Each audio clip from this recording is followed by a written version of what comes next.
Welcome to today's Explainer. Let's just jump right in. Think back to your childhood for a second. You likely spent, 12 years, maybe 16, maybe even more, inside a system that was meticulously designed to prepare you for the real world. You learned the quadratic formula, you memorized the causes of historical wars, and you figured out exactly how to successfully navigate a really rigid grading system. Basically, you were certified for compliance. But here is the uncomfortable truth we're exploring today. That exact same system never once explained how wealth actually works. It's a pretty striking question, isn't it? I mean, you might assume your financial education was just somehow overlooked or kind of incomplete. But the source material we're unpacking today suggests something far more profound. Your curriculum wasn't incomplete. It was actually perfectly complete, just for a destination you never explicitly chose. School is fundamentally built to produce capable employees. And as we'll see, a system designed to produce reliable employees has absolutely zero structural incentive to teach you why employees are always the last ones to get paid. Now, what's really interesting about this slide is how it perfectly captures the clean, reassuring narrative we've all been sold. Study hard, get good grades, secure a safe job, and eventually, live a good life. It's clean, it's reassuring, and structurally, it's entirely false as a model for how wealth actually accumulates. This whole chain of logic rewards linear causality. But true wealth doesn't accumulate linearly. It jumps, it concentrates, it compounds. It operates on mechanical laws that this traditional step-by-step timeline completely ignores. Okay, let's dive into this. Section 1, the employee system trap.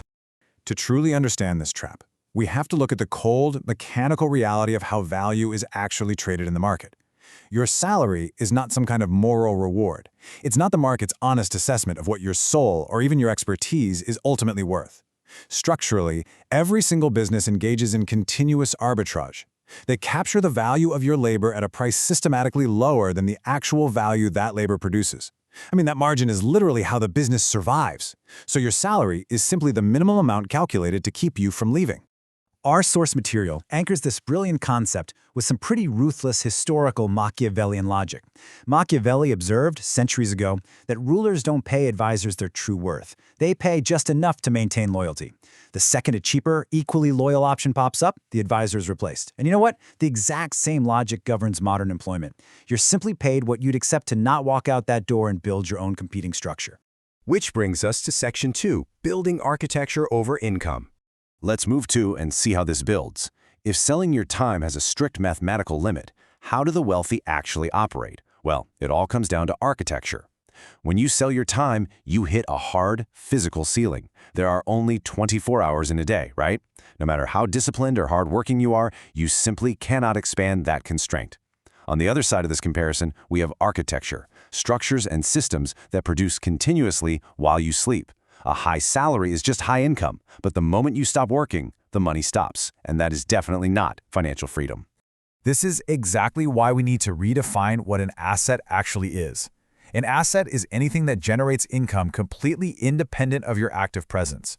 We're talking rental properties, equity stakes, intellectual property, things that pay you whether you decide to show up that day or not. Without this underlying architecture, having an incredibly high salary isn't financial independence at all. Actually, it's just an elaborately dependent, highly vulnerable state of employment. All right, Section 3, the hidden wealth extractors. So there are these hidden mechanical forces that objectively extract wealth directly from employees. Take inflation, for example.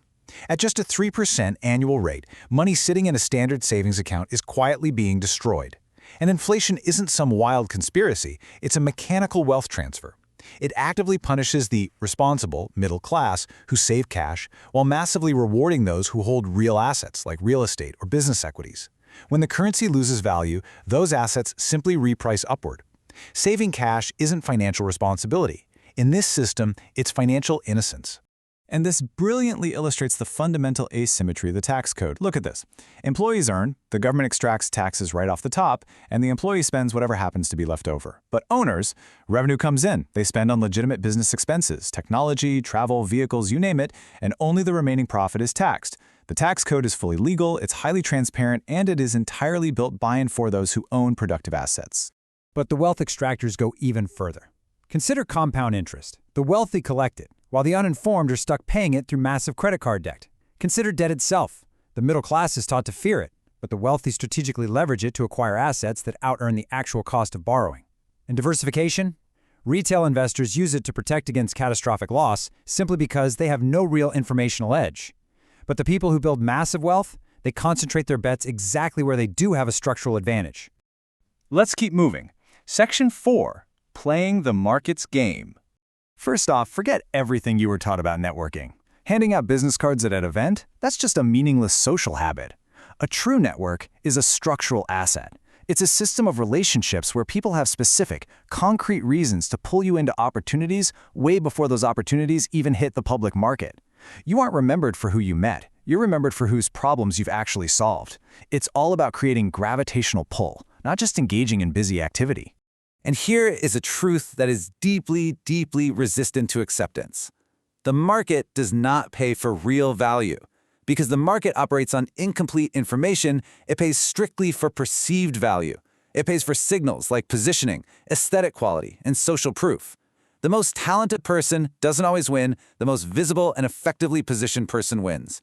Think about it. Hidden talent and absolutely no talent produce the exact same identical income. Which brings us to our final section, Section 5, Your Most Expensive Belief. We've covered all these external systems, but the absolute final hurdle is internal.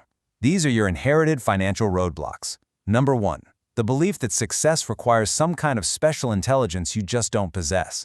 Number 2, the absolute myth that capital is a strict prerequisite which completely blinds you to leverage and partnership.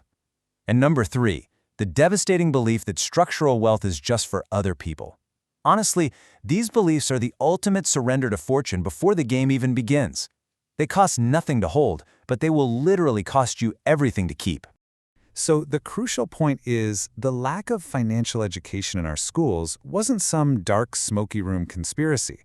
It was just the mechanical product of aligned incentives. The system needs employees, the banks need consumers, and the tax code advantages those who know how to navigate complexity. The system didn't have to actively lie to you. It simply handed you a complete curriculum that fundamentally ensured you would never ask the right questions. Which leaves us with this final, truly provocative thought. You have been given the tools of compliance by your education, but today we've outlined the frameworks of the real financial structure. Understanding this architecture forces a choice. Will you accept the inherited trajectory and just remain safely within the system? Or will you take these brutal truths, challenge your default assumptions, and start building above it? The choice and the architecture is now entirely yours. Thank you for joining me on this explainer. Keep questioning the structure.